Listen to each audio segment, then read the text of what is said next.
Olá, me chamo Everton. O meu trabalho é proteger a vida selvagem. Proteger dos homens inconsequentes que desmatam e matam a fauna e flora no meu estado. Eu trabalho no IBAMA, no estado de Tocantins. A minha sede fica próximo a Palmas. O meu trabalho, às vezes, é muito simples, mas também complicado. Lidar com animais sempre foi o meu jeito desde criança. Não é um trabalho para qualquer um, até porque às vezes nos deparamos com alguns pistoleiros que se acham os donos da floresta e acabam se dando mal. E o que vou contar aqui foi algo que aconteceu em 3 cidades próximas daqui. Animais das fazendas, como bois e cavalos, estavam sumindo misteriosamente.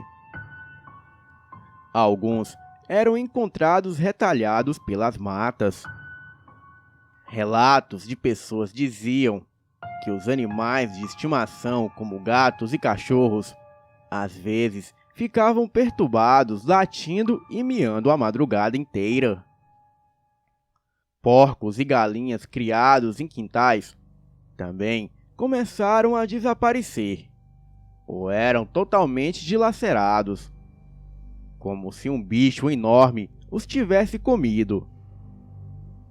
Um fazendeiro perdeu um boi de tamanho grande e o encontrou com o estômago aberto e todo comido. Não vi nenhuma das fotos tiradas desses animais. Porém, eu suspeitava que poderia ser uma onça. As pessoas estavam apavoradas e nós tivemos muitos chamados de busca, mas em nenhum encontramos nada. Até que um dia tivemos a ideia de fazer uma força-tarefa, envolvendo 3 equipes, a minha e mais 2.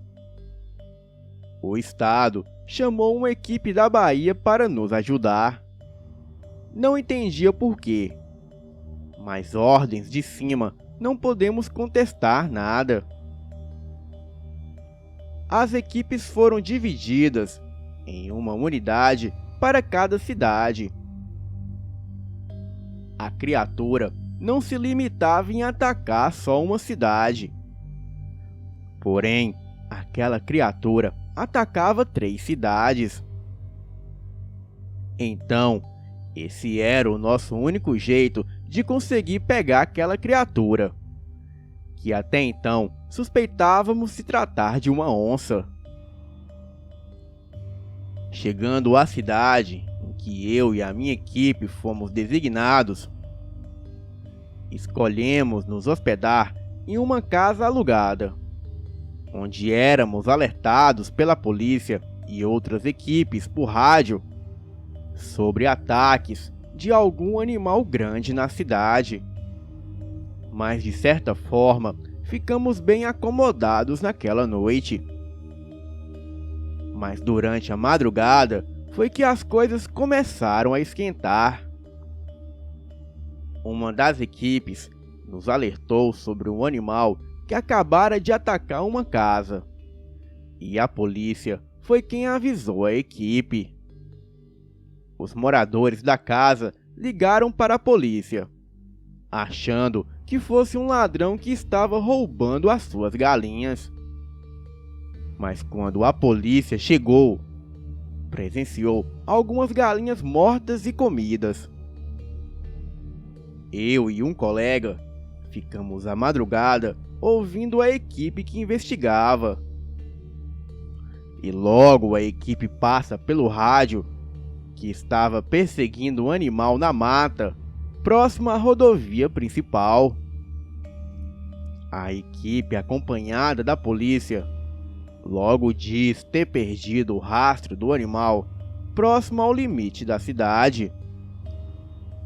Depois de 1 hora, o animal reaparece na cidade próxima, onde a segunda equipe estava.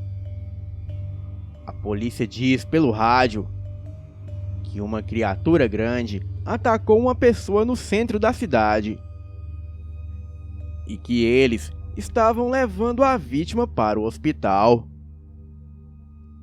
Então, a equipe se deslocou ao local, mas não encontramos nada.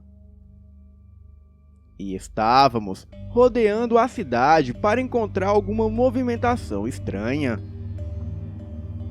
Eu já estava inquieto.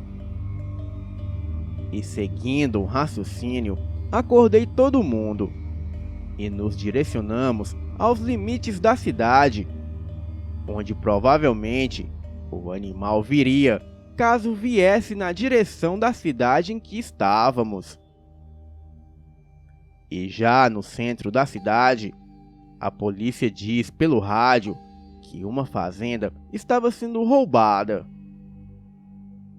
e que barulhos de tiros foram ouvidos vindo de lá.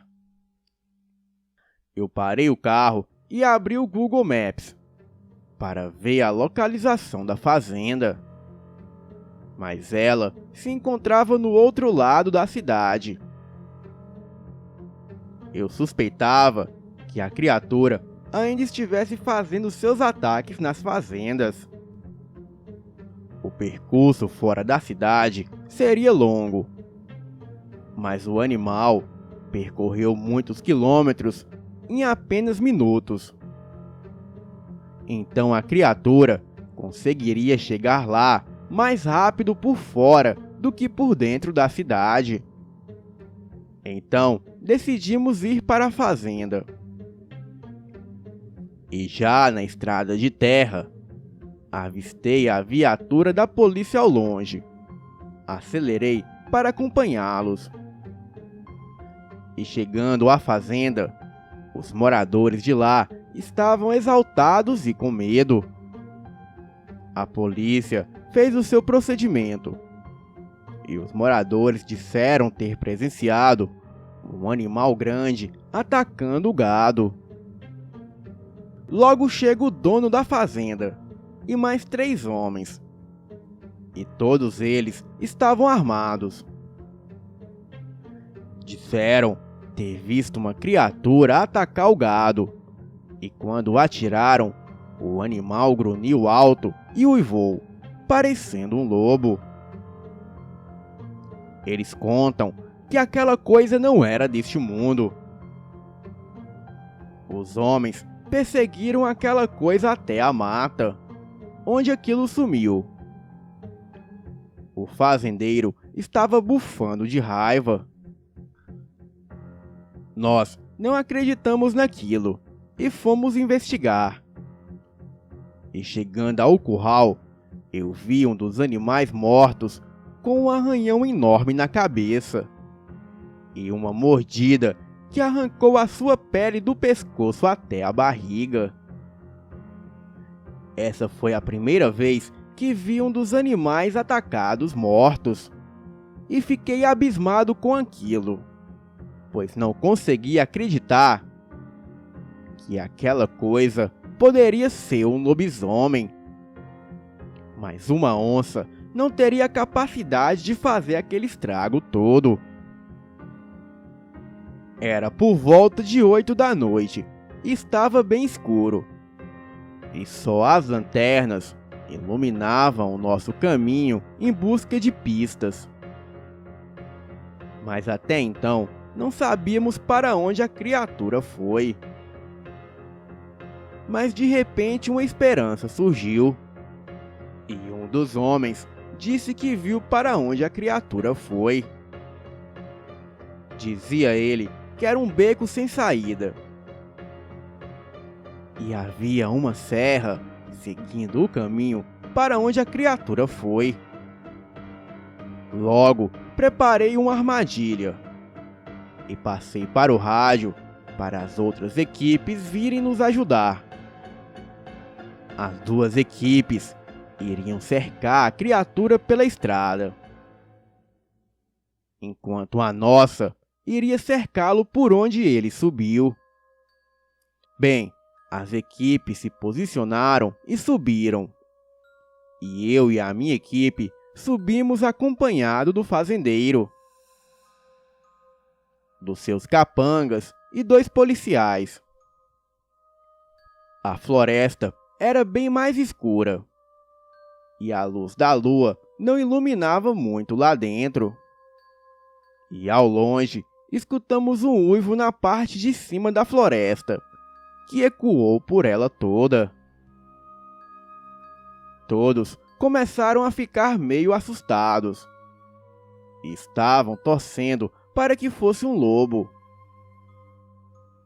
Mas mesmo que fosse, estava na hora de levá-lo para uma avaliação e soltá-lo bem longe da cidade, para que não pudesse machucar ninguém. Bem, continuamos caminhando e os rastros do animal começaram a aparecer. E logo vimos aquela pegada enorme da criatura quadrúpede. Porém, aquilo andava apenas em 2 patas.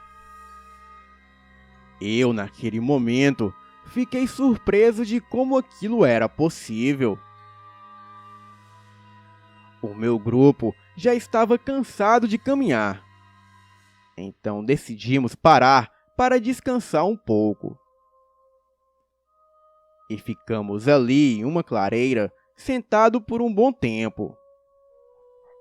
Então eu disse que iria na frente caminhando. Peguei o meu rifle e segui caminho. E logo fui me afastando do pessoal. A escuridão era como um cobertor que cobria a minha cabeça. E a lanterna era a única coisa que iluminava o caminho. Cheguei a um lugar alto que era totalmente desconfortável. Tinha um cheiro de podre que fazia o meu estômago revirar. Eu já estava decidido a voltar, quando escutei um grunhido bem baixo vindo de trás de mim. Me virei e, ao longe, avistei uma criatura na escuridão. Era enorme, com seus olhos amarelos brilhando com uma faixa de luz da lua que atravessava as folhas das árvores. Aquilo era muito aterrorizante. E eu estava paralisado, caçando coragem para levantar a lanterna e iluminar aquilo. A criatura logo começou a vir em minha direção. E se eu corresse em linha reta, com certeza aquilo me pegaria sem esforços. Então, eu pensei em usar as árvores para poder escapar rápido. A coisa veio caminhando devagar. E eu dava um passo de cada vez para trás, para ele não se exaltar. Então aquela fera começou a correr toda atrapalhada, mas bem rápido. E foi aí que eu corri para o lado esquerdo. Podia ouvir aquilo correndo atrás de mim. E parecia um cavalo galopando.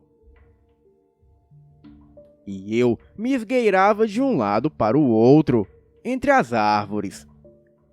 E parecia que ele não tinha controle e acabava batendo nelas. A essa altura, eu estava muito cansado. até que não ouvi mais aquela coisa correndo. Parei e fiquei caçando a criatura. E com a lanterna eu iluminei para todos os lados, mas não vi a coisa. E neste momento eu havia me esquecido que um lobisomem tem uma consciência humana. Aquela criatura estava em cima das árvores, esperando o momento certo para me atacar. E foi isso que aconteceu. A coisa pulou de cima de uma árvore para cima de mim. E em um mortal, eu consegui pular para o lado e consegui escapar daquela investida que iria me matar. Assim que caí no chão, o meu rifle disparou e a minha equipe ouviu. A criatura veio para cima de mim com tudo. E eu coloquei o meu rifle entre eu e a fera. E aquela coisa tentava me morder. Mas com uma das mãos eu o empurrava pelo pescoço. Mas a este momento eu já estava ficando sem forças, pois a força daquele lobisomem era descomunal. A equipe que veio da Bahia foi a primeira a chegar. Os homens se posicionaram e atiraram na coisa.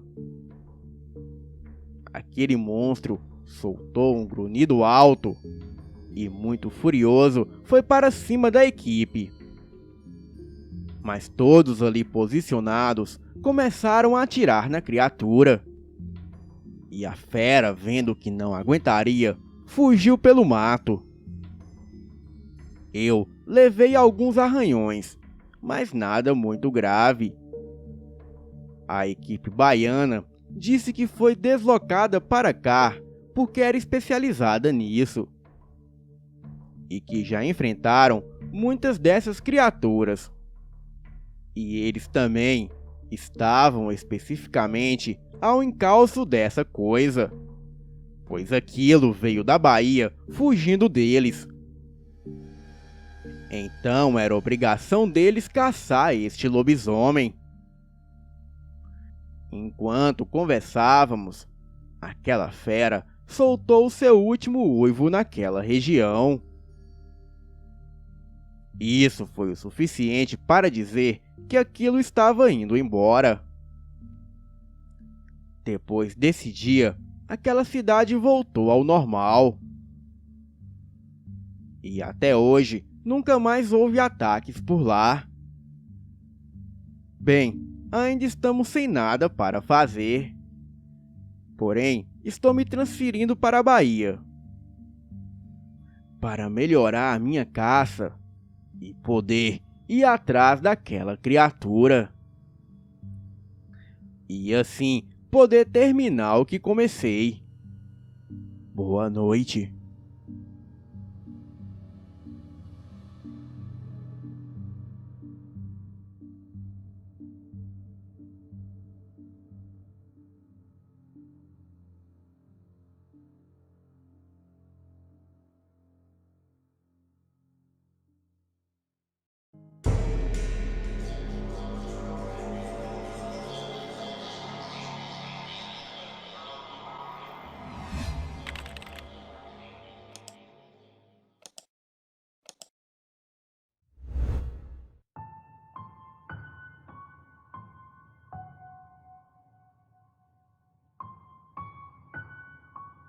Tudo aconteceu em uma viagem de uma semana que eu fiz com a minha família.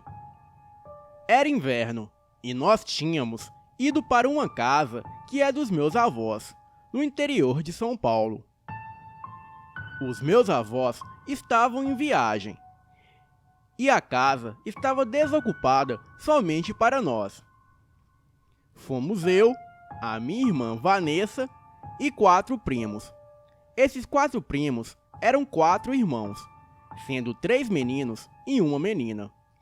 E também foram os meus pais, e um tio e uma tia. Era uma casa muito grande, mas o terreno era maior ainda. Era uma casa embrenhada no meio do mato, só que lá não tinha nada para fazer. A cidade ficava longe e não tinha nenhuma casa vizinha. A única coisa que tinha era um riacho que dava para nadar. Isso se você não ligasse para a água, que estava muito gelada. E naquela casa nem televisão tinha, pois também não havia energia elétrica.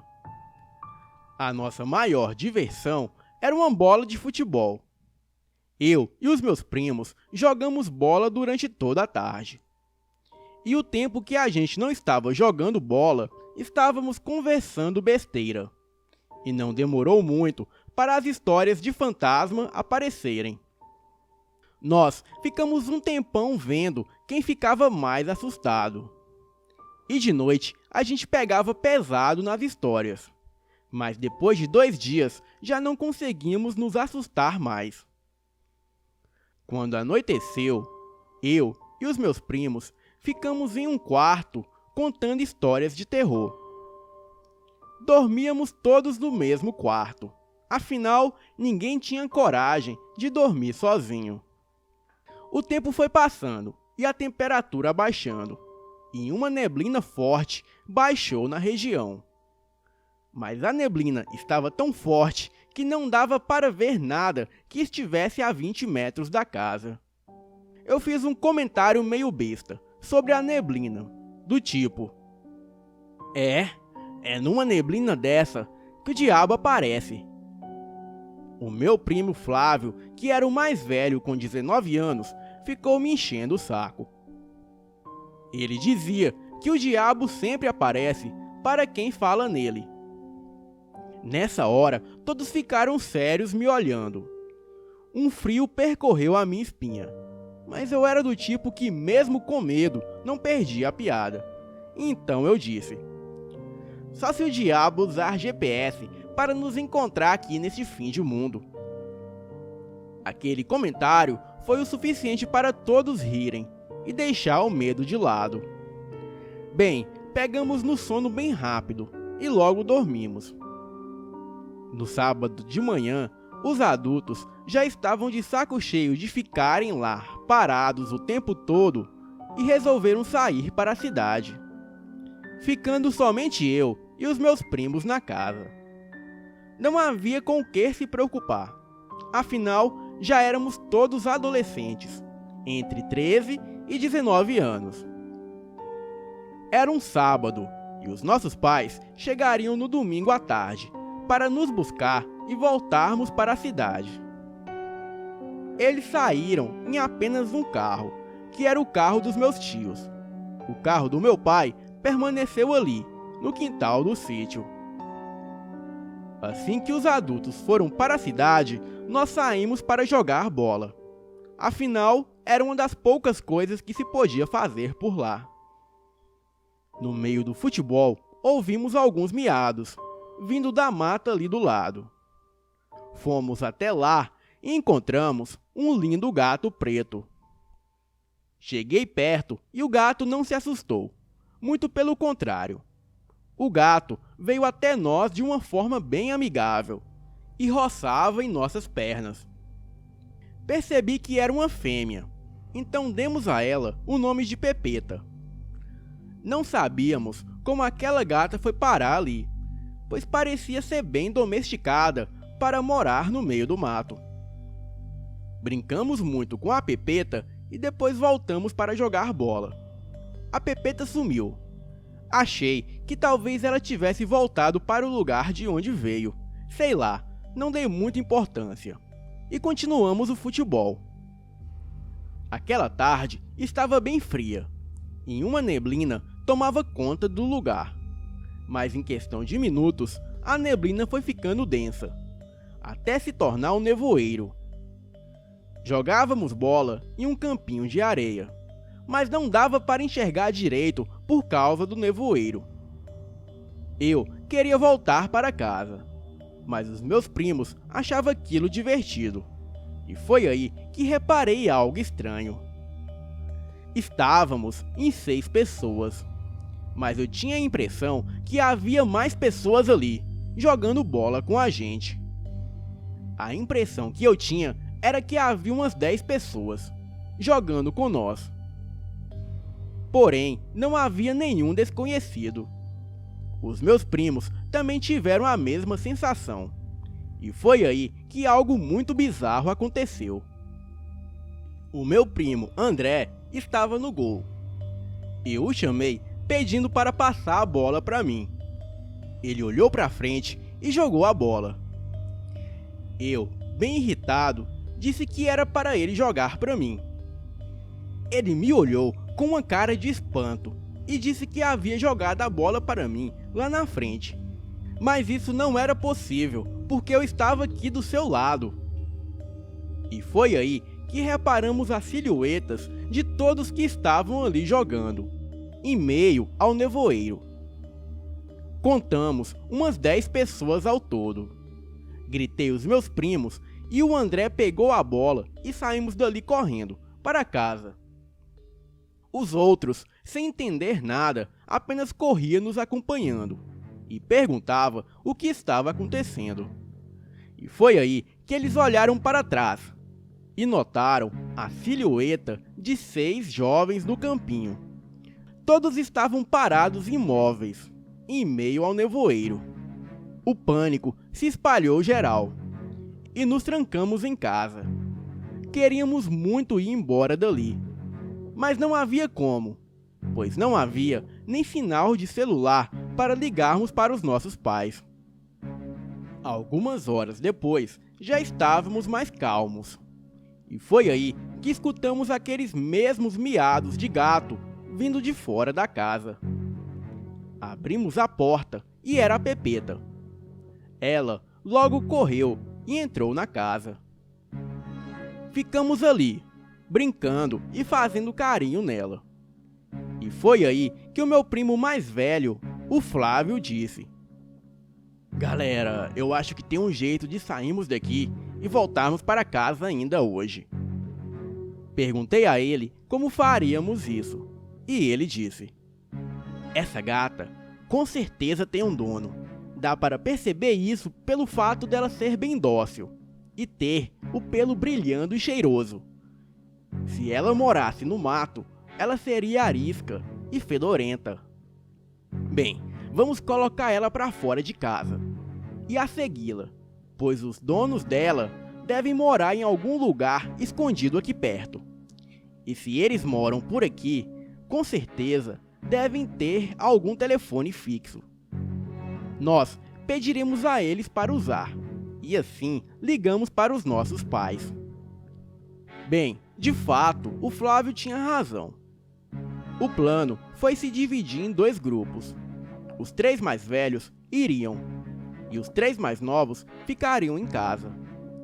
Então fomos eu, o Flávio e a minha irmã Vanessa. Já era por volta de 5 da tarde. Colocamos a Pepeta para fora de casa e só depois de uns 30 minutos que ela resolveu caminhar em direção à mata. Mas mesmo assim, ela ia muito devagar e depois se jogava roçando no chão, querendo carinho. E devido a todo aquele nevoeiro, já estava um pouco escuro. E tínhamos somente a lanterna do meu celular. E mesmo assim, ele já estava quase descarregando, pois a última vez que eu o havia carregado foi na noite passada, no carro, com o carregador veicular do meu pai. Bem, andamos mais alguns metros, e a Pepeta começou a correr em disparada, nos deixando para trás, perdidos dentro daquela mata coberta pelo nevoeiro. Corremos em direção dela e depois de alguns minutos a encontramos. Ela estava parada embaixo de uma árvore, olhando para cima. E foi aí que nós 3 presenciamos a coisa mais assustadora de nossas vidas. A Pepeta, olhando para cima, disse com uma voz masculina e grave: "Aqueles pestes estão lá na casa, sozinhos." Quando olhamos para cima, vimos no alto da árvore uma criatura de mais ou menos 1,5 metro de altura, com chifres pequenos e pés de bode. Aquilo tinha um sorriso macabro imenso, que vinha de orelha a orelha. Quando ele nos viu, ele tirou a língua para fora e ficou passando entre os dentes pontiagudos. A sua língua parecia língua de cobra. Era dividida em 2 pontas, porém era muito maior. Eu estava paralisado de medo. Juntei todas as minhas forças e saí dali correndo, junto com a minha irmã e o meu primo Flávio. Depois de correr na mata por uns 30 minutos, finalmente conseguimos sair dali e chegamos na casa. Já era de noite. Percebi que os faróis do carro do meu pai estavam ligados e os meus primos estavam lá dentro. Eles conseguiram achar a chave do veículo no porta-luvas do carro. Mas como os únicos que sabiam dirigir era eu e o meu primo Flávio, eles ficaram nos esperando para irem embora dali. Pois segundo eles, assim que saímos, eles olharam pela janela e repararam que nós estávamos voltando para casa. Porém, depois de observarem um pouco melhor, eles perceberam que não éramos nós. O nevoeiro continuava denso, e havia 3 silhuetas se aproximando da casa, sem se mexerem. Era como se aquelas 3 silhuetas dentro do nevoeiro flutuassem. E foi aí que eles escutaram uivos vindo do fundo da casa. Eram uivos altos e assustadores. Eles correram para o carro, procuraram a chave em todos os lugares, até que a encontraram, ali mesmo no porta-luvas. Depois disso tudo que aconteceu, eu liguei o carro e saímos dali cantando o pneu. Eu sabia que o meu pai iria me matar por ter pegado o carro dele sem a sua permissão. Porém, não tínhamos outra escolha. Dirigi por alguns minutos, somente para sair daquela estrada de terra e entrar na rodovia principal. Eu não tinha muita experiência em dirigir, ainda mais naquele nevoeiro. Então, diminuí muito a velocidade do carro, para passarmos por um mata-burro. E foi aí que vimos uma criatura imensa sair de dentro do mato e parar na frente do nosso carro. Era uma criatura maior que um boi, com pelos negros que cobriam todo o seu corpo. Aquilo andava de 4, mas não parecia ser um animal quadrúpede. A criatura se assemelhava a um gorila. Ficamos em silêncio dentro do carro, e nessa hora deixei o carro morrer. Muito lentamente, aquela criatura apenas atravessou a estrada, de um canto ao outro, sem sequer olhar para nós. Eu não posso dizer se era ou não um lobisomem, pois não vi os olhos da criatura. Mas assim que aquilo passou para o outro lado da estrada, eu liguei novamente o carro e acelerei naquela estrada de chão. Consegui acertar o caminho e chegar na cidade e localizar os nossos pais. Contamos a eles parte do que aconteceu. Porém, não sei se os nossos pais acreditaram, mas a minha tia disse que aquele lugar era de fato assombrado, pois quando ela era jovem, a mesma presenciou vários fenômenos paranormais por ali, que ainda vou contar em um outro relato. Eu, a minha irmã e os meus primos ficamos na cidade, e os adultos voltaram para lá, para pegar as coisas que deixamos para trás. E por incrível que pareça, eles disseram que não havia nenhum nevoeiro naquele lugar. Apenas uma fina neblina, como de costume. E também não presenciaram nada de anormal. Apenas um gato preto miando em cima do telhado.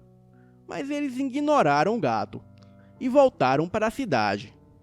Quando meu tio disse sobre o gato, um calafrio me gelou a espinha, pois quando contamos a história a eles, não mencionamos o gato falante, pois sabíamos que eles não acreditariam em nós. Contamos apenas dos vultos na neblina. Bem, eu não sei o que foi tudo aquilo. Só sei que naquele lugar eu nunca mais voltarei. Boa noite.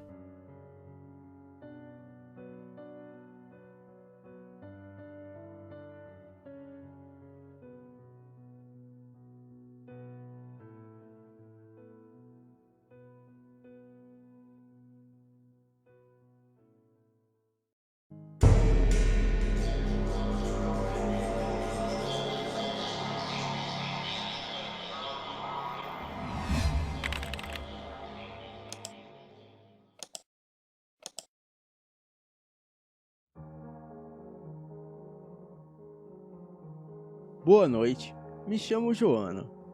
Passei 3 anos internada em um hospital psiquiatra.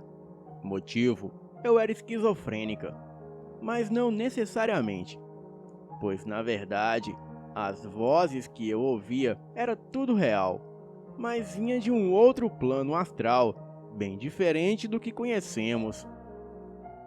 Enfim, passei 2 anos internada no Galba Veloso, em Belo Horizonte. Mas o que acontecia era os enfermeiros me doparem de remédios, e com isso eu não fazia mais nada a não ser dormir o dia todo.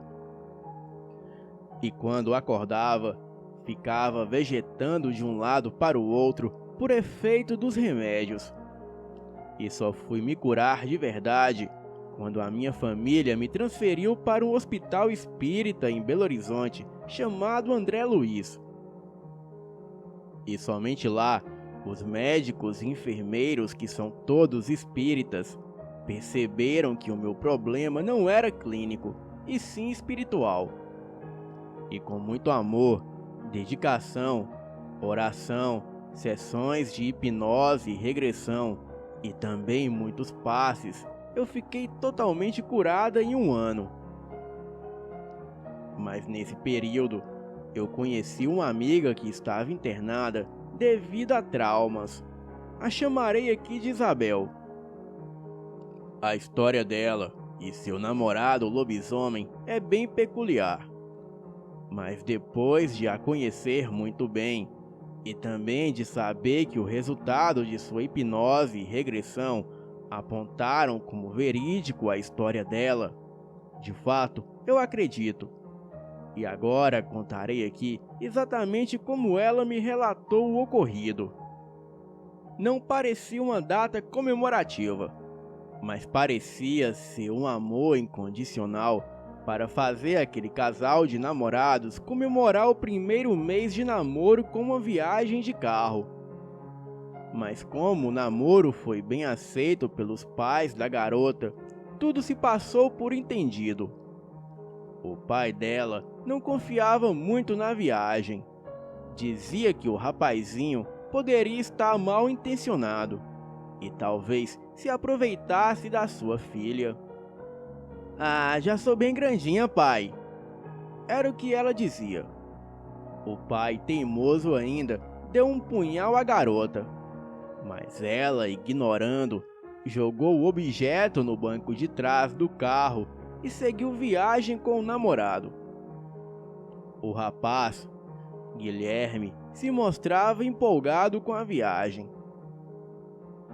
"Finalmente você conheceu os meus pais. Eu não vi a hora para esse momento chegar."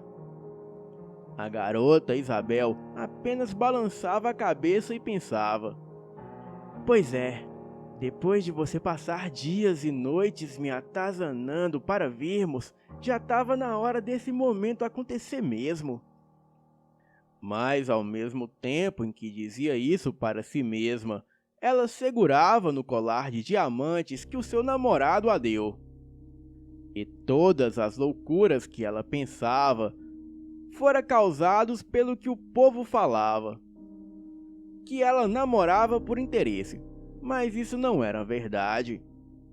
Ela pensava calada no assento ao lado de Guilherme, contrariando ela própria, ao agarrar a joia que ele havia lhe dado.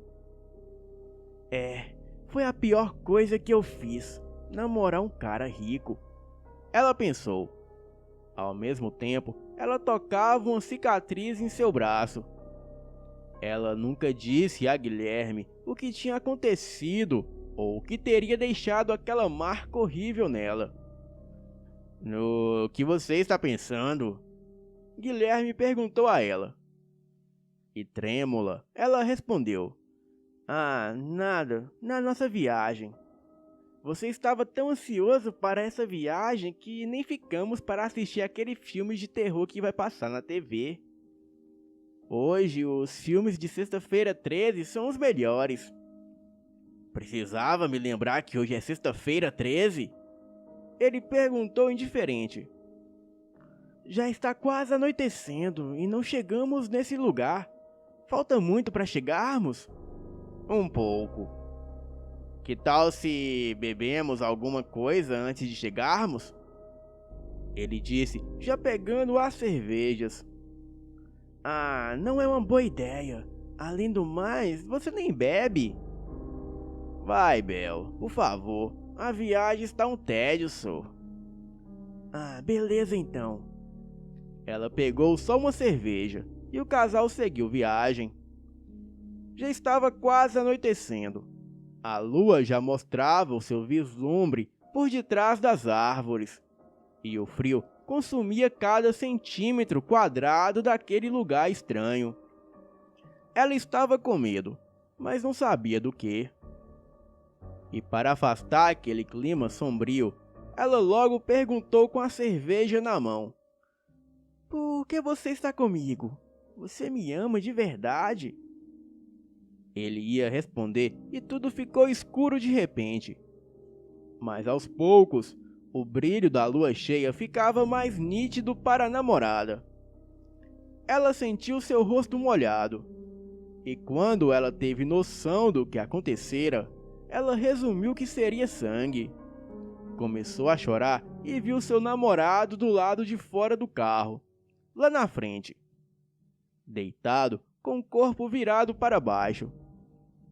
Ela gritou pelo nome do namorado e com muita dificuldade conseguiu sair do carro e foi até o local onde estava ele. Ela o virou e ele não estava muito machucado. Por isso, a moça tentou acordá-lo, mas sem sucesso.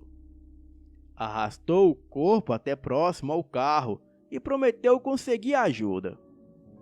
Em um ato de amor, ela retirou o colar do pescoço e colocou nas mãos dele. E chorando, ela partiu atrás de ajuda. Lembrou-se dos celulares e foi até o carro novamente, mas não encontrou rede alguma e não achou o celular de Guilherme em lugar nenhum. E assim correu em meio à floresta. O desespero por ajuda cessara o medo que devia estar sentindo, e não precisou andar muito para encontrar uma casa lá perto. Sem pensar duas vezes, ela correu até lá e bateu a porta, sem se tocar da besteira que estava fazendo. Enquanto rezava para alguém abrir a porta, o frio e o medo consumiam cada milímetro do corpo de Isabel. A sua roupa estava imunda, o rosto lavado em sangue e os braços arranhados. Ela batia na porta repetidamente e com muita força, mas ninguém ouvia. Ela saiu do alpendre e ficou em frente à casa olhando para cima, com a esperança de ver alguém. E não dava para definir se as luzes estavam acesas. E de repente, um clarão se mostrou com tanta força no céu que Isabel se assustou. O clarão veio seguido de um trovão que a fez tremer dos pés à cabeça. E como por um impulso, ela correu em direção à porta e a bateu com tanta força que ela se abriu violentamente. E em seguida, ela se assustou com o que viu. Bem, era uma escuridão total. Ah, deve ser um local abandonado, ela dizia para si mesma. Mas entraria mesmo assim, pois poderia haver alguma coisa ali que a ajudasse. Mas com tudo escuro, não teria chance de encontrar qualquer coisa. A lanterna no carro, ela pensou enquanto virava-se rapidamente para correr em direção ao veículo tombado. E foi o que fez, e assim deixando a porta escancarada. Correu até o carro e, ao chegar lá, revirou tudo até que encontrou o objeto. A lanterna estava com a luz um pouco fraca, mas ajudaria. Ela segurou a lanterna com força e preparou-se para voltar a casa. E foi quando percebeu algo que a fez paralisar. O seu namorado não estava mais ali. Ela pensou que talvez ele foi a procurar na floresta. E ficou preocupada, mas achou melhor continuar com o plano de pedir ajuda na casa. As nuvens cobriam aquele luar que estava tão brilhante algumas horas atrás, e o som ensurdecedor dos trovões fez com que Isabel corresse o máximo que podia em direção da casa. E quando chegou, percebeu que a porta estava fechada, e não aberta como ela havia deixado. Mas esse detalhe foi desconsiderado. Ao entrar, ela viu que os móveis estavam empoeirados, quebrados e jogados pelo chão. Isabel, com a ajuda da lanterna, encontrou o interruptor.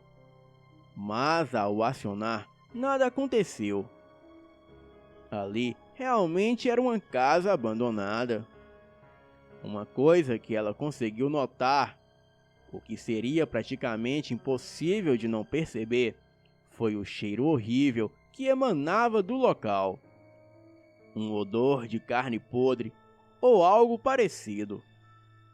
Ela continuou apontando a lanterna pela casa. As paredes e o chão estavam manchados de algo em um tom rubro. E logo ela se deu conta que era sangue.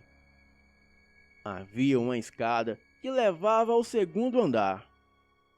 Agora ela já não sabia mais se continuava a explorar a casa abandonada ou se voltava para procurar o namorado lá fora. Ela achou que talvez ele não devesse estar muito longe. Era o que ela achava. E sem saber mais nem o que pensar, ela decidiu subir a escada. Não tinha outra escolha. Os degraus estavam manchados e sujos de restos de alguma coisa, e o corrimão estava quebrado em algumas partes. Até que em um certo degrau ela encontrou algo que lhe pareceu familiar. Um colar de diamantes. Era o mesmo que o seu namorado havia lhe dado. O mesmo que ela havia deixado com ele. E agora ela sabia que o seu namorado estava ali na casa. Isabel, com um sorriso leve e singelo no rosto, correu pelos degraus. Quando viu, no topo da escadaria, alguém. Neste momento, mais um raio correu no céu e ela pôde ver que se tratava de uma figura humanoide. Uma criatura com pelos marrons, cabeça de cachorro e olhos vermelhos. A luz do relâmpago foi o suficiente para ela perceber que aquela criatura tinha um focinho de cachorro e dele saltavam enormes dentes pontiagudos. E da boca daquela fera escorria uma baba grossa.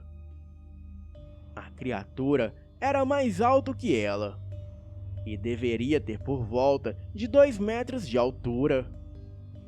Os olhos de Isabel se abriram extremamente, assim como a boca, e a sua expressão de horror provou a ela mesma a besteira que ela fez.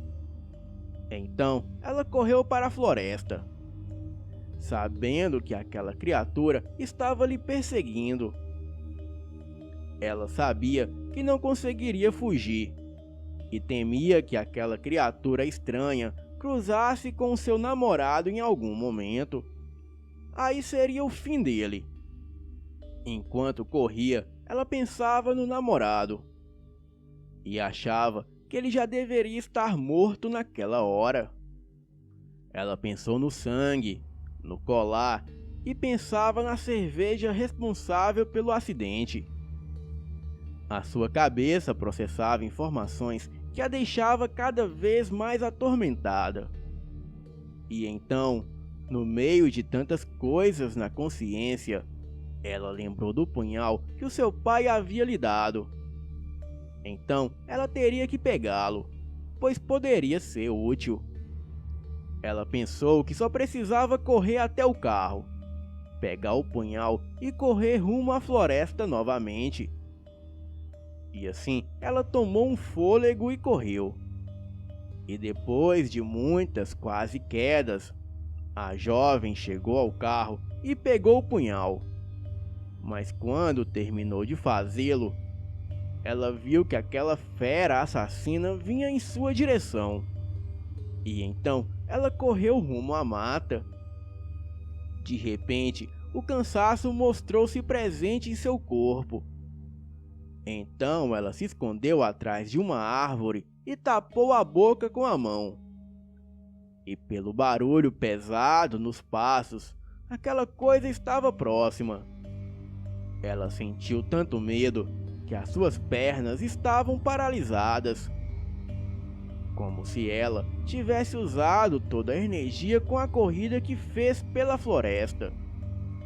Ela ouviu um barulho de um uivo estridente que lhe cortou os ouvidos, e o barulho das garras afiadas daquela coisa em contato com os troncos das árvores. E se aquilo queria provocar medo nela, havia conseguido. Isabel correu, pois não aguentou de tanto anseio, mas não sabia nem de onde havia tirado forças para mover as pernas. Mas após poucos segundos de fuga, ela tropeçou, caiu e a vista ficou turva. Acordou em um lugar diferente, mas pelas paredes e chão manchados, ela já sabia onde estava. A jovem tentou se mover, mas sem sucesso, pois estava amarrada em uma cadeira. Gritou por socorro feito uma maluca, mas não obteve resposta. Ela ouvia risadas, sussurros e lamentos que pareciam vir de trás das paredes, pois não via ninguém no lugar onde ela se encontrava. Isabel olhava à sua volta e não entendia o que estava acontecendo, pois havia muitas velas acesas sobre a mesa e no chão, além de um desenho estranho nas paredes e no piso, onde havia uma estrela de 5 pontas. O corpo dela suava frio e a sua cabeça tremia, como se ela fosse uma demente mental privada de um hospício. Lembrou-se do punhal. Ela o havia colocado enfiado dentro da parte de trás da calça jeans. E por um milagre, ele ainda estava lá. Justamente quando preparava-se para romper as cordas, ela ouviu o barulho de passos vindo do andar de baixo. Achando que talvez pudesse ser aquela criatura, ela pegou a faca com pressa. E de jeito distorcidos, ela tentava cortar as amarras, o que não era fácil. Agora, os passos estavam mais perceptíveis, e uma figura encapuzada se mostrou para Isabel. Ela implorava a Deus para que aquilo não a machucasse. A voz já falhando de uma mistura de cansaço e medo. E desta vez, com uma faca, o encapuzado começou a andar em volta da cadeira onde a vítima estava amarrada. e assim passando a faca pelo seu pescoço, rosto e braço, causando pequenos arranhões. Isabel chorava, gritava e se retorcia na cadeira, quando ouviu uma voz familiar que disse: Isabel. Ela, intrigada, respondeu por instinto: Guilherme, é você? Sim, meu amor, sou eu, disse o encapuzado, retirando o capuz negro da cabeça e revelando a sua verdadeira identidade. Então era você.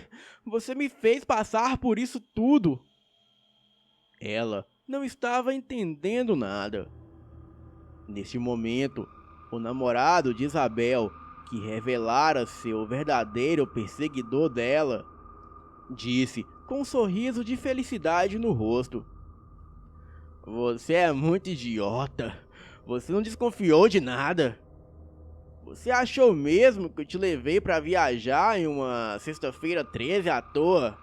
Acha que o carro tombou aqui perto da casa, do nada? Achou que era um amor tão forte pra acontecer em uma viagem para comemorar o primeiro mês? Ou também achou que eu estava afim de você? Sorriu logo em seguida. Nem pensar. Isabel ainda não entendia nada. Olhava para os lados e tentava discernir o que passava. Então, na tentativa de compreender, ela olhou para o pentagrama no chão, desviando a visão ao namorado. Ah, o pentagrama? Bem, eu vou te contar tudo. A minha mãe foi vítima de um ritual feito por uns malucos enquanto estava grávida de mim. Ela foi sacrificada e eu fui concedido ao demônio que eles invocaram. Agora eu estou condenado a me transformar em uma criatura que vocês chamam de lobisomem. Porém, não é uma transformação normal. Esse demônio me possui em noites de lua cheia e a metamorfose ocorre. E daí, eu carrego essa maldição em me transformar em bicho. É horrível. Mas para isso não acontecer mais, eu fiz um trato com o demônio. E nesse trato, eu deveria sacrificar você, e ele prometeu ir embora. Por que eu? Chorando de ódio, perguntou Isabel. Porque você é virgem. E eu só posso sacrificar uma moça pura de corpo. E assim, adeus maldição de me transformar em lobisomem. Estarei livre dessa praga. E assim, poderei viver como uma pessoa normal. Mal ele terminara de falar, Isabel se levantou da cadeira, pois ela conseguira cortar as cordas enquanto ele falava. E então enfiou o canivete em sua perna. Guilherme gritou de dor e a coitada correu, tropeçando, caindo e levantando, mas conseguiu chegar do lado de fora daquele lugar. E mesmo com a perna banhada em sangue, o homem encapuzado já estava atrás dela. Ela olhou para trás e, pela luz dos relâmpagos, ela viu aquele homem se transformar em lobisomem. E novamente começou a perseguição pela floresta. Não havia carro para fugir. Ela teria que se esconder ou se cansaria de tanto correr. Então sentou-se atrás de uma árvore. Já havia parado de chover e a lua cheia já iluminava tudo, o que não era muito bom para ela. Porém, ela encontrou algumas pedras atrás da árvore. Era a sua chance. Ela tratou de pegar algumas pedras e se preparar para caso a criatura a encontrasse. Ela já podia ouvir a respiração ofegante e os passos pesados da criatura sobre as folhas molhadas no chão. O coração dela pulsava cada vez mais forte, e ela já planejava o movimento para acertar a pedra de modo certeiro na cabeça da criatura. E mesmo sabendo que uma pedrada não faria efeito nenhum naquele ser monstruoso, ela não tinha outro plano. Para o seu medo e pavor, aquela criatura começou a falar com uma voz demoníaca. Não adianta esconder, eu vou te achar.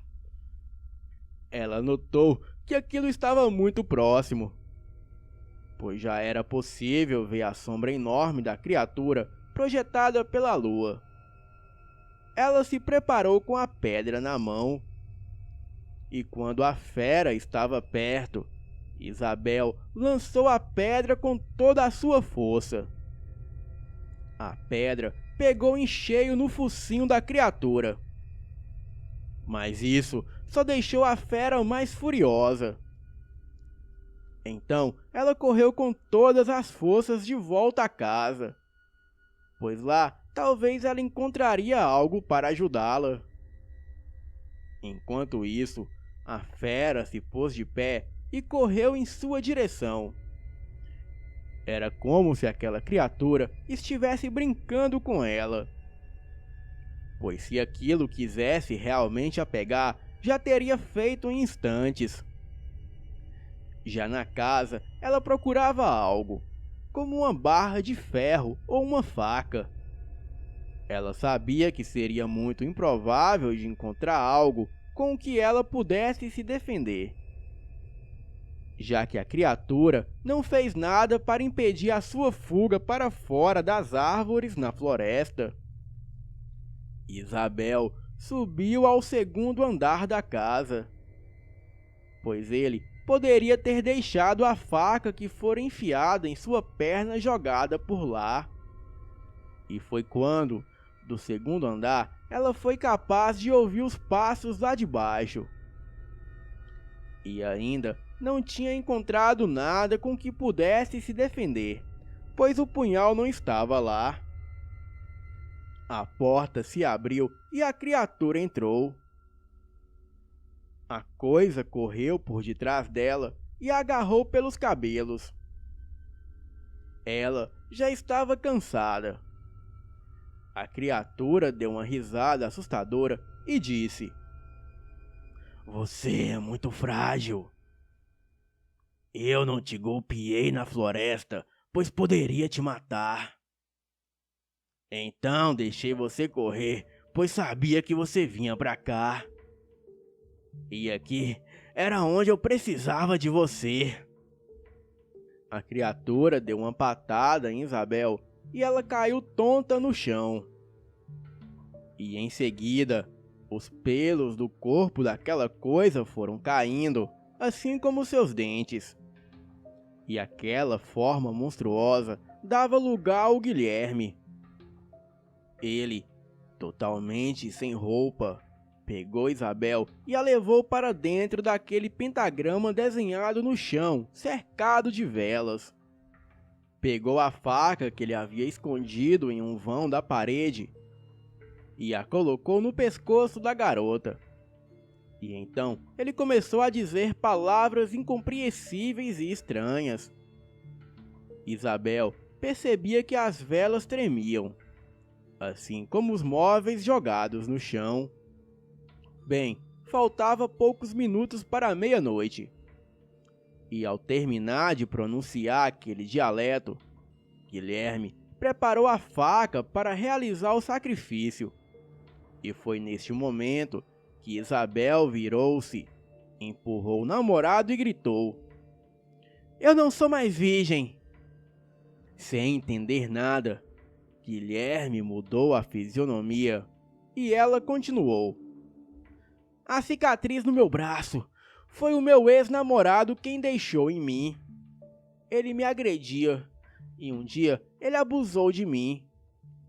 É por isso que o meu pai estava preocupado com essa viagem ridícula. Então pode me sacrificar, mas eu não vou valer nada pra você. Ela sorriu ironicamente. Seu idiota! Guilherme não conteve o ódio e avançou com fúria para cima da namorada. Mas antes de alcançá-la, algo demoníaco o puxou pela perna. Era uma criatura horripilante, muito magra e de olhos vermelhos cintilantes. A criatura possuía uma pelagem escura pelo corpo. Estava encurvado e a sua cabeça era como a cabeça de um lobo. Aquele vulto agarrou Guilherme e em seguida mutilou o corpo dele. E após espalhar o sangue de Guilherme por todos os cantos da casa, olhou para Isabel logo em seguida. E quando os olhares se cruzaram, a garota sentiu as suas costas queimarem, como se uma faca tivesse sendo passada nela com força. Então ela gritou tão alto que o barulho ecoou pela casa e a criatura sumiu misteriosamente. Isabel saiu tranquilamente da casa, caminhando com passos lentos e uma expressão tristonha. Ela estava cansada, mas não sentia mais medo e não sabia o porquê. Depois de várias horas, o sol já estava quase fora da linha do horizonte, quando um carro passou e a motorista viu o corpo da garota caído no chão e parecia sem vida. A mulher parou o carro e colocou com muita dificuldade o corpo ainda vivo de Isabel dentro do veículo. E antes de partirem, a dona do carro não pôde deixar de notar algo estranho nas costas de Isabel. Lá havia um desenho feito com algo pontiagudo. Era um pentagrama. Então foram embora. A mulher deixou Isabel em um hospital. Ela permaneceu várias semanas internada. E quando saiu do hospital, ela foi direto para o Hospital Psiquiatra André Luiz, que fica em Belo Horizonte, e conhecia a sua história. Boa noite.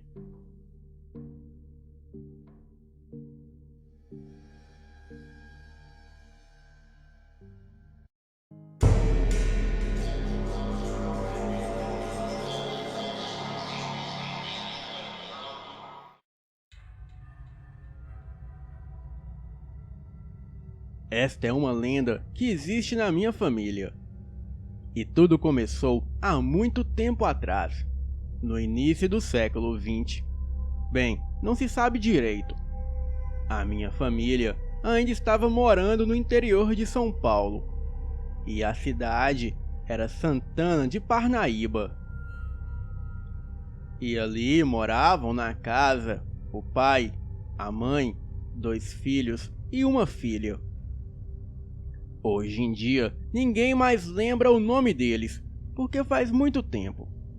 Mas dizem que a filha era maravilhosa, de uma beleza magnífica. Ela era a mais nova dos 3 filhos, e vamos chamar aqui de Maria, para o relato não ficar confuso. E como era de costume naquela época, os pais iam arranjar o casamento da filha. E como ela era muito bonita, haviam muitos homens interessados nela. Mas os pais acabaram escolhendo um fazendeiro muito rico da região. E eles estavam mais interessados no dinheiro dele do que na felicidade da filha. Só que o que eles não sabiam é que ela era apaixonada por um rapaz da idade dela. Mas mesmo se soubessem, não permitiriam que os dois se encontrassem, já que o tal rapaz não tinha dinheiro.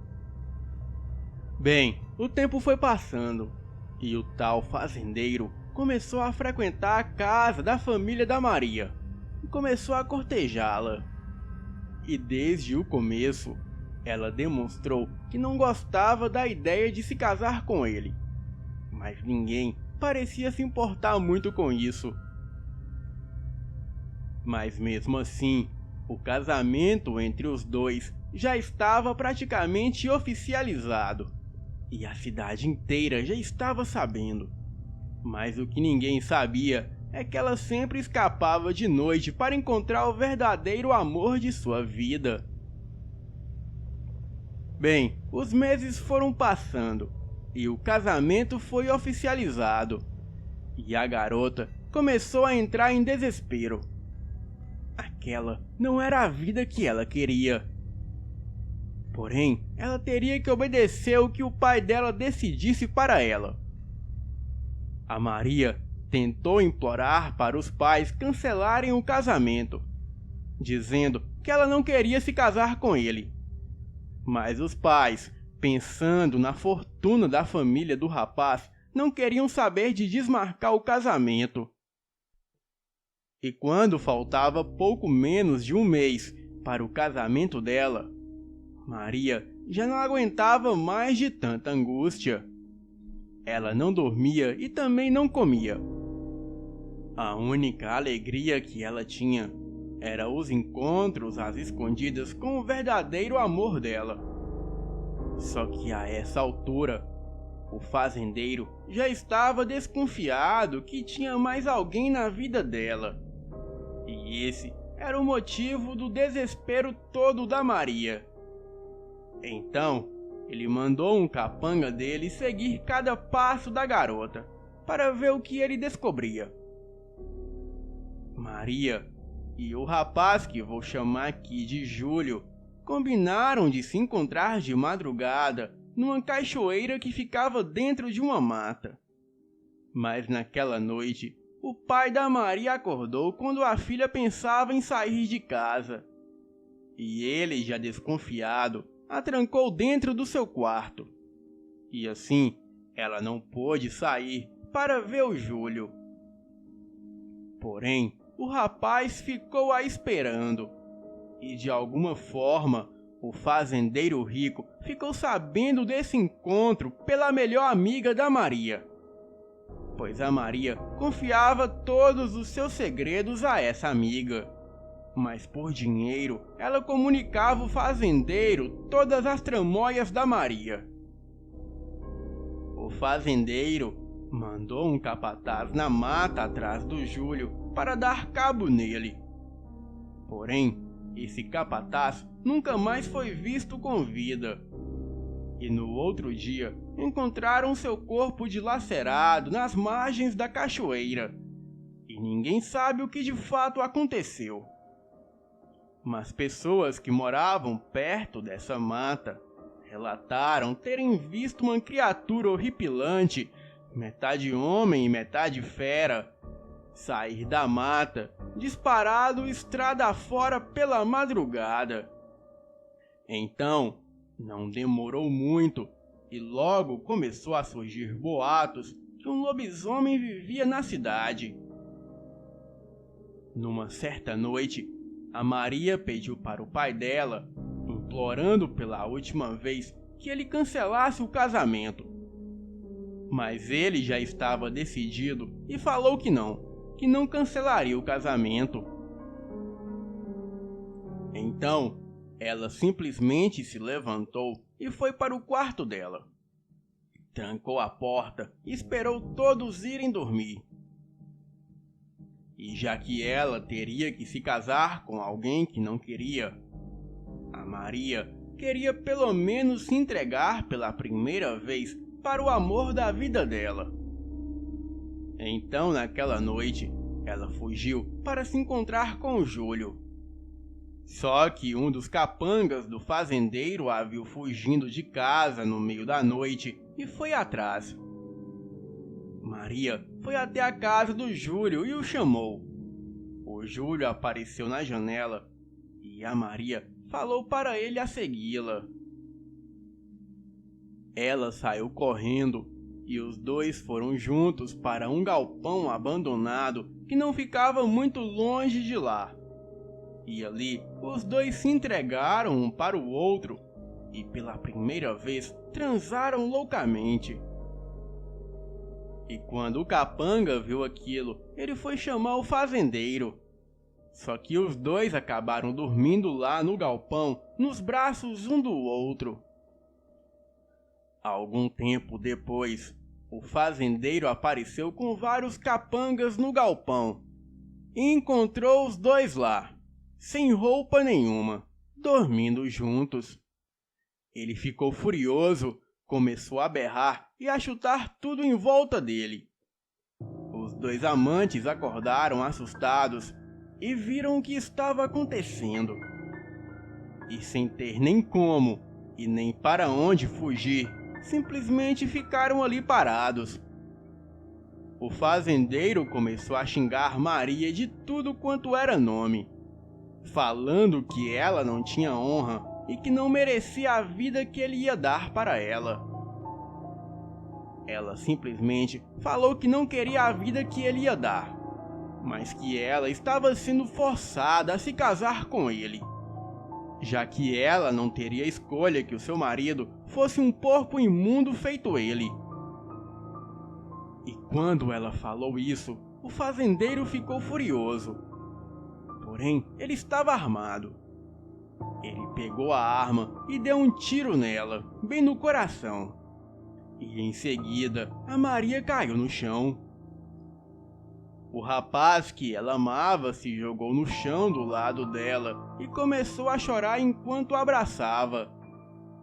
A Maria só olhou para o Júlio pela última vez e falou que o amava. E assim, morreu nos braços do único amor de sua vida. O Júlio, numa fúria cega, pegou seu canivete que estava no bolso da sua calça e cravou no peito do fazendeiro, matando ele na hora. E quando os capangas do fazendeiro e os parentes viram um homem cair no chão sem vida, eles pularam em cima do Júlio e começaram a bater nele. E depois da surra que deram no rapaz, acabaram enforcando ele, ali mesmo no galpão. Toda a gritaria que os parentes do fazendeiro e os capangas fizeram acabou chamando a atenção das pessoas que moravam ali perto. E todos foram ver o que estava acontecendo. Algum tempo depois, a cidade inteira já estava sabendo o que havia acontecido. A família da garota ficou devastada quando soube da morte dela, com apenas 17 anos. Mas já que ela tinha morrido pelo amor dela, resolveram enterrá-la ao lado do Júlio. A família do fazendeiro, como era rica e poderosa, ficou impune pelo crime e nada aconteceu com eles. E 2 dias após o enterro, algo muito surreal aconteceu. Naquela noite, a fazenda do fazendeiro foi atacada por uma criatura misteriosa. E gritos de misericórdia eram ouvidos pelas pessoas que moravam perto da fazenda. Mas ninguém se atreveu a ir até lá para ver o que estava acontecendo.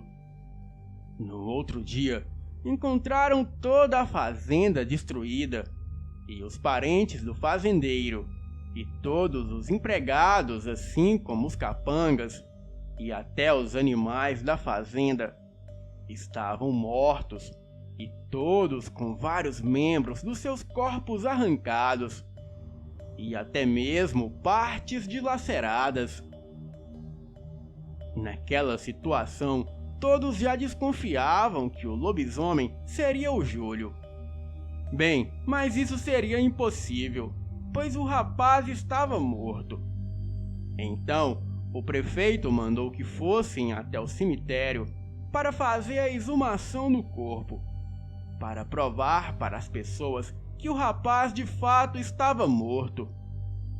Mas assim que abriram o caixão, o que todos encontraram lá foi um tronco de bananeira, e não havia nem vestígios do corpo do rapaz. A única coisa que se sabe é que com certeza ele teve a ajuda de alguém desconhecido para o tirar da cova e substituir o seu corpo por um tronco de bananeira.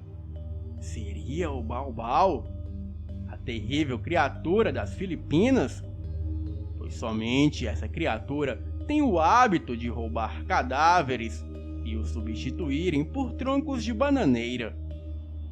Bem, eu acho que nunca saberemos.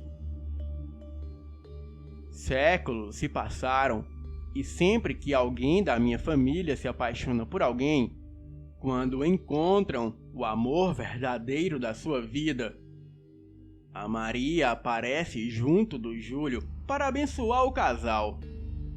E praticamente em quase todos os casamentos que deram certo na minha família, o casal chegou a ver a Maria e o Júlio.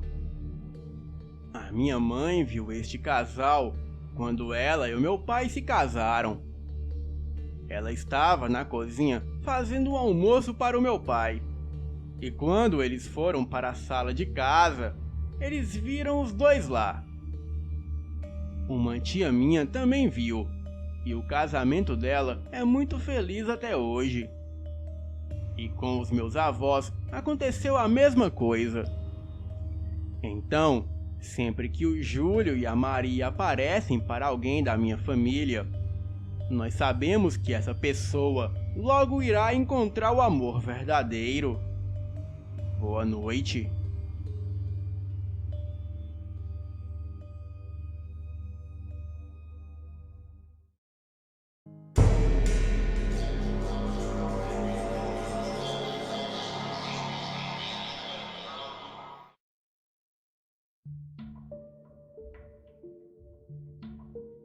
Boa noite. Vou me identificar aqui como Júnior. Bem, eu já mandei um relato para vocês. Então vamos lá. Isso ocorreu há pouco tempo, entre o município de Pedra Branca e Tauá. Mais precisamente, na estrada que liga a Vila Bom Jesus e Cruzeta. Cruzeta, Pedra Branca e Bom Jesus faz parte de Tauá, um município do Ceará, e fica aproximadamente a uns 12 quilômetros de onde moro para Bom Jesus, pois eu moro em Cruzeta. Bem, na verdade, os meus pais moram em outra cidade, e eu estou aqui a passeio. E por coincidência, eu encontrei um amigo que também estava de férias, e vou chamá-lo aqui pelo seu apelido, que é Lenga. Eu estava no meu carro, que é um Fiat Uno.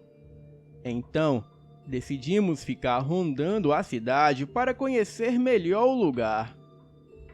A cidade estava um verdadeiro deserto, e não havia nada de interessante e nem mesmo os barzinhos estavam abertos.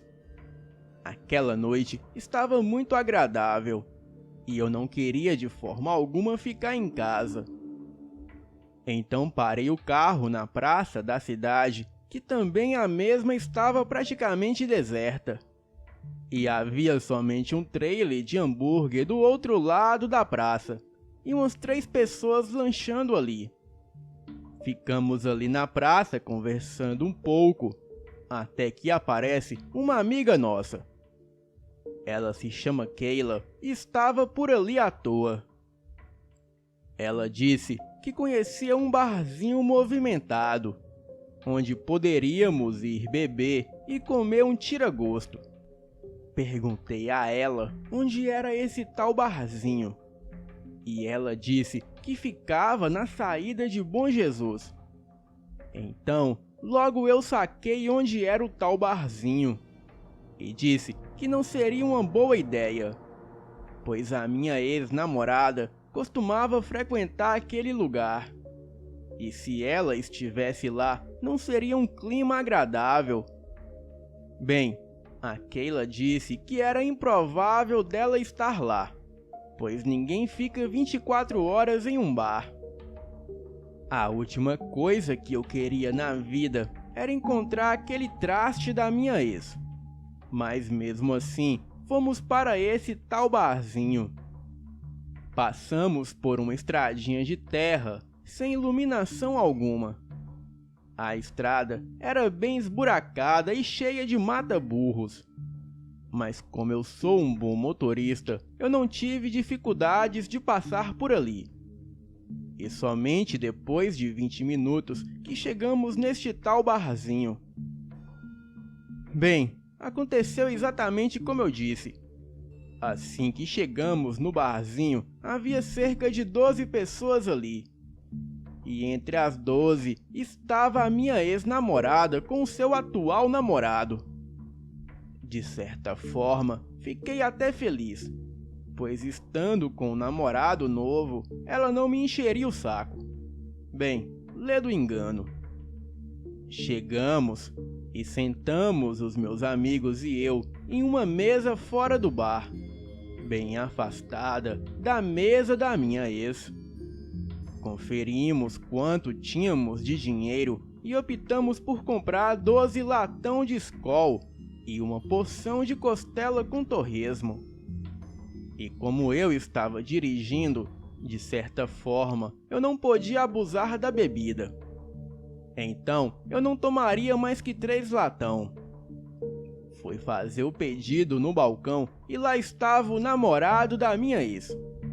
E quando ele me viu, ele voltou para sua mesa e de lá ele gritou para o atendente: "Rapaz, traga pra mim uma tequila da mais cara, porque hoje eu tô pro crime, eu tô a fim de matar um corno."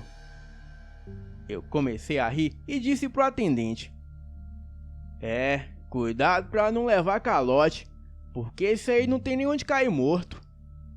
Fiz o meu pedido, que deu R$120, e assim eu paguei com uma nota de 200 e disse pro atendente ficar com um troco de gorjeta.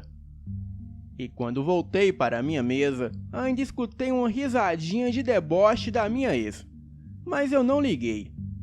Então, aproveitei para zoar com ela também. A minha amiga Keila era muito mais bonita que a minha ex. Então, quando começou a tocar Déjà Vu, a chamei para dançar comigo. Ela entendeu a minha jogada e fez questão de dançar comigo bem perto da mesa da minha ex. A minha ex fingiu não ligar, mas eu sabia que ela estava explodindo de raiva. Então, para provocar mais ainda, eu dei um beijo na Keila bem na frente dela. E nessa hora ela se levantou e gritou para mim que o meu estava guardado. E eu disse bem alto: "Está guardado sim, por quê? Está a fim de ver? Eu me engraço é com esse seu namorado, que beija a mesma boca que chupava o meu brinquedinho." Nessa hora, o namorado dela ficou com uma cara como se quisesse me matar ali mesmo. Mas logo ele saiu atrás da sua namorada. A Keila me disse que eu fui longe demais e que esse cara poderia voltar com uma arma ou com outros amigos para se vingar de mim. Eu disse para ela relaxar e curtir o déjà vu, o que pensa que eu sou. Então, dançamos por uns 30 minutos e quando o meu pedido ficou pronto, voltamos para a minha mesa. Comemos e bebemos e depois fomos embora. A partir daqui, as coisas começam a ficarem estranhas.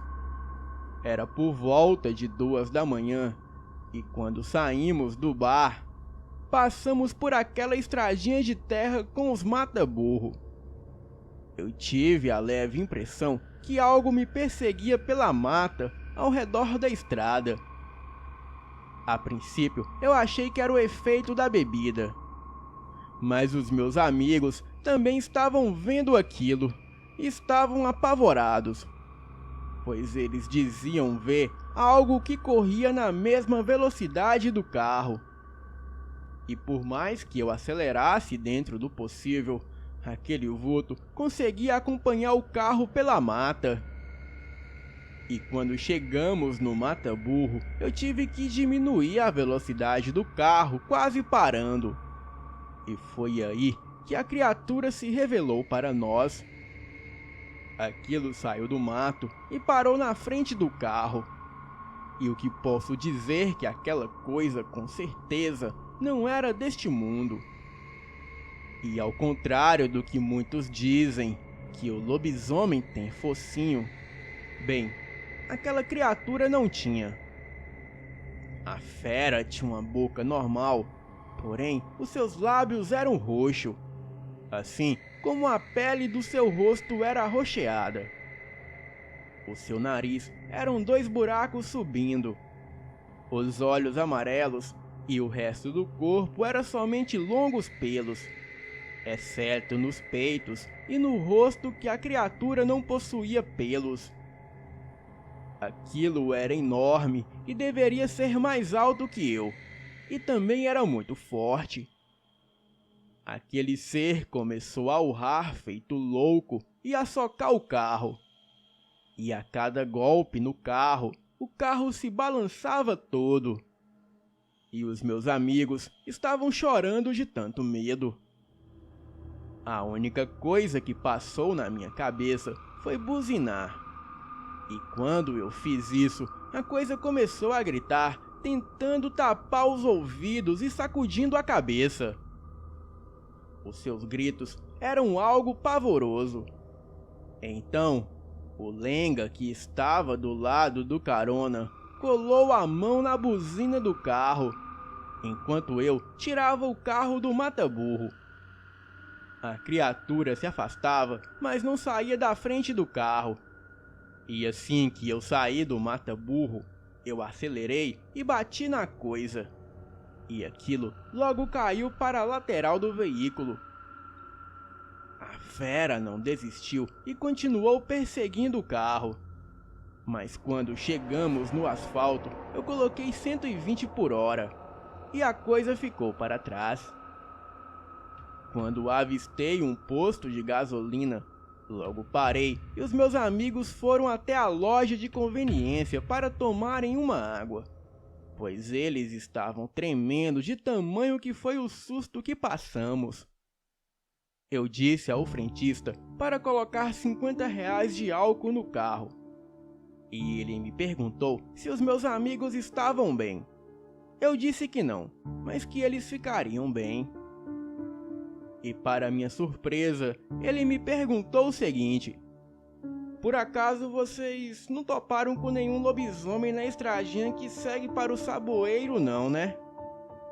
Nessa hora, o meu sangue gelou e perguntei como ele sabia. Daí, ele me contou que era normal as pessoas que passavam por ali aparecerem no posto e relatarem este fato. Em seguida, ele me deu as supostas características da pessoa que se transformava nessa fera. E todos os detalhes que ele falou bate com o namorado da minha ex. Bem, eu não posso afirmar se de fato era ele, mas tenho quase 100% de certeza que era o safado, sim. Eu não quero nunca mais graça, nem com ele e nem com ela. Mas juro que se qualquer um dos dois cruzarem o meu caminho novamente, não vou dar oportunidade e nem tempo dele se transformar. Já vou meter bala sem perguntar nada. Boa noite.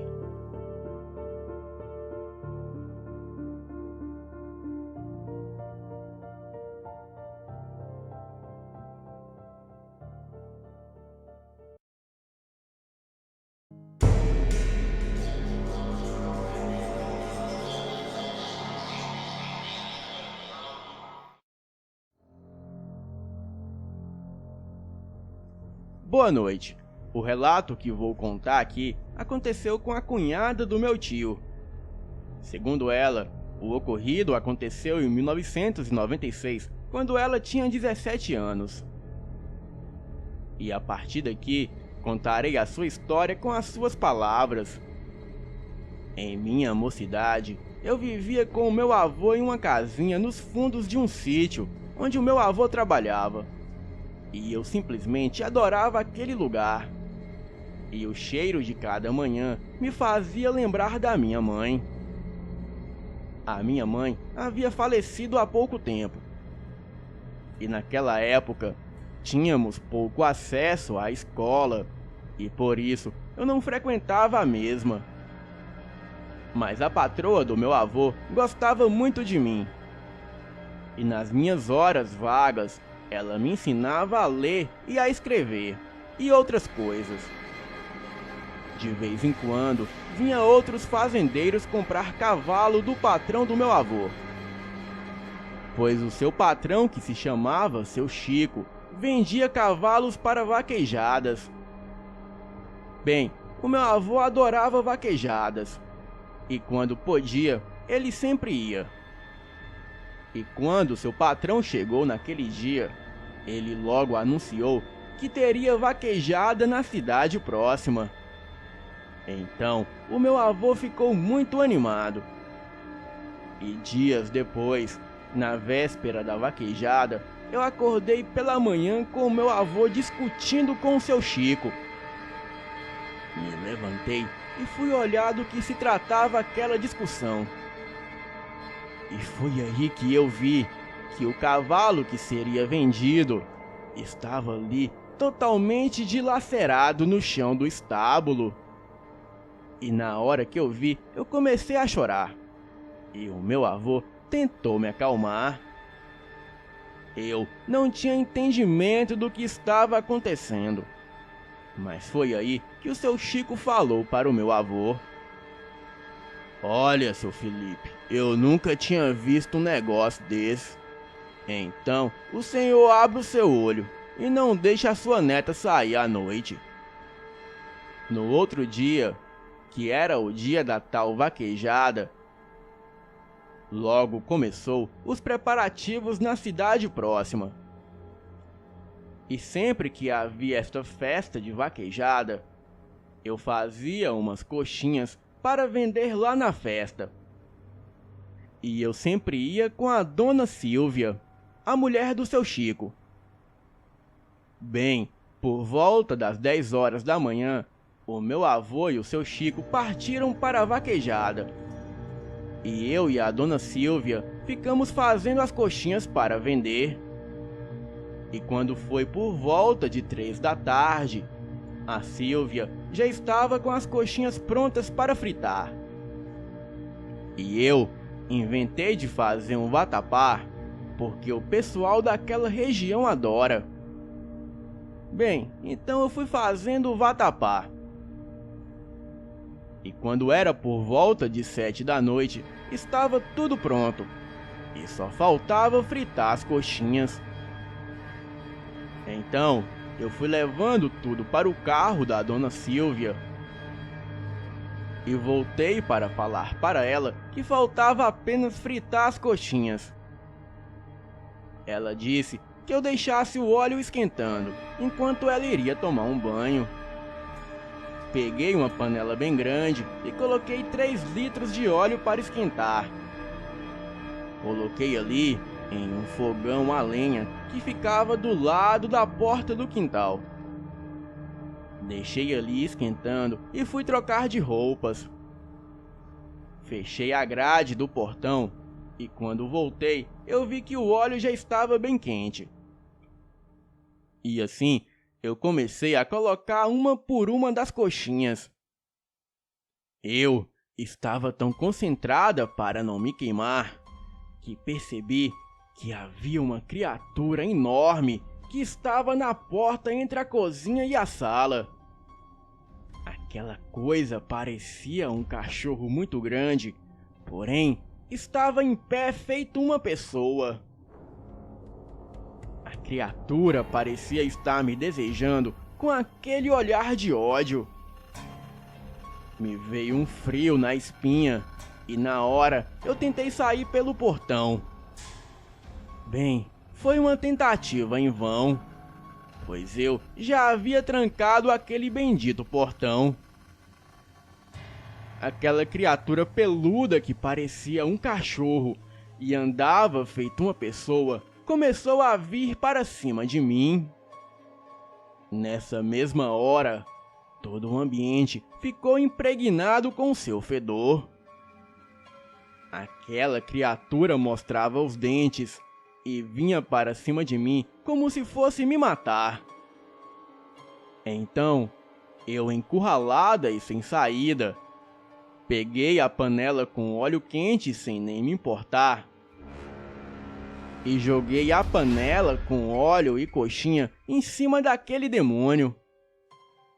Na hora, aquilo soltou um berro aterrorizante e começou a se debater. Aproveitei que aquilo estava no chão e corri para a porta da sala em direção à casa do seu Chico. Quando cheguei lá e olhei para trás, eu vi que aquela criatura saiu correndo para os matos. A dona Silvia estava no alpendre e logo me perguntou o porquê que eu estava gritando. E ela também viu aquela criatura correr para o mato. A dona Silvia veio na minha direção e viu que eu estava bastante queimada. Eu chorava muito e ela me abraçou. E em seguida, ela me levou para o hospital mais próximo, onde eu fui bem atendida. E assim, ela logo chamou meu avô, que veio às pressas ao meu encontro.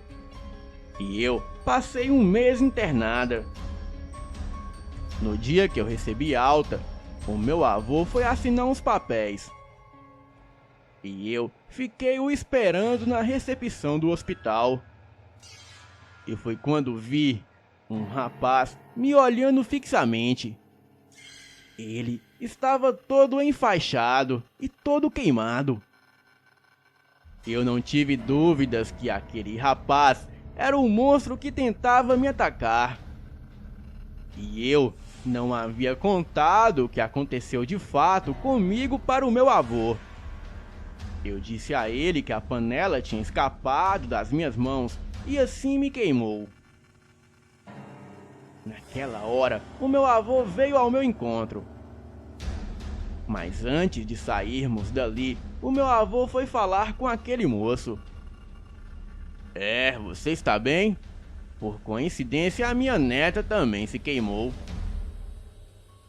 Mas na próxima, você ganha aquele troféu da vaquejada, pois você merece.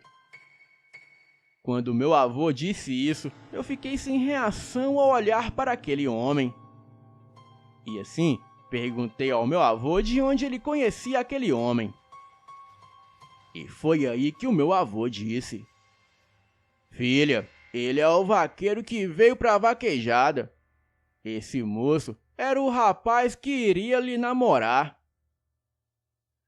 Eu não acreditei no que o meu avô falou, mas graças a Deus eu nunca mais vi aquele monstro. Anos depois, o meu avô faleceu e eu vim morar na capital com a minha tia. Até hoje, eu sempre falo por telefone com a dona Silvia, mas nunca mais ouvi falar daquele moço.